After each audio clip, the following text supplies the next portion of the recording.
want to take a leap of faith. Ayaw mo nang istresin ang sarili mo sa mga problemang pinagdadaanan mo sa buhay. Ikaw yung tipo ng taong you are just going with the flow. The Emperor energy, hindi na masyadong didibdibin or iisipin yung mga problemang pinagdadaanan. Yung tipong may plano ka sa buhay at wala ka nang pakialam sa kung ano pwedeng mangyari, basta gagawin mo kung ano yung nais mo.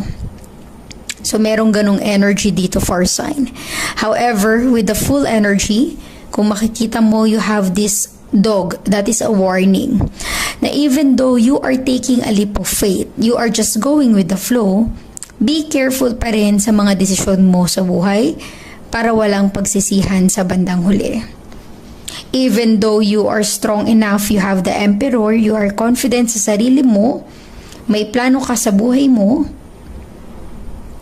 mas mainam pa rin, mas makakabuti pa rin sa'yo na kahit papaano, pag-isipan yung bawat desisyon na gagawin. Okay? Huwag padalos-dalos sa desisyon para wala kang panghinayangan sa bandang huli. And you have the world. The world energy, this is a new cycle sa buhay mo.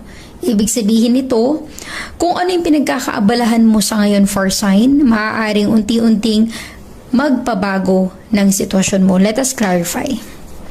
Give me the Emperor for first sign, Aries, Leo, and Sagittarius.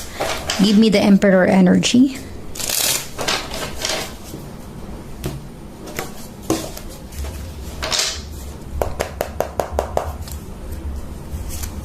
You have Temperance.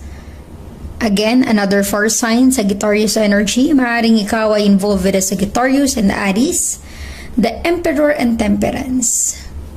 Ibig sabihin nito for sign, if you are taking action, if you are making a decision in your life, if you are doing something, you have the Temperance, balance. Diba? Kung nakikita mo, parang tinitest niya yung water.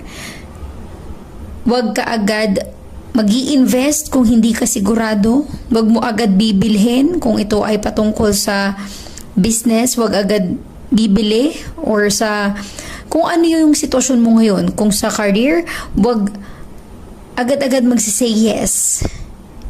Kailangan i-test mo muna yung water. Kailangan i-balance mo yung options mo, yung pros and cons, advantage and disadvantage for sign. Kasi I'm really getting here for sign, ikaw yung tipo ng taong pag may gusto kang gawin,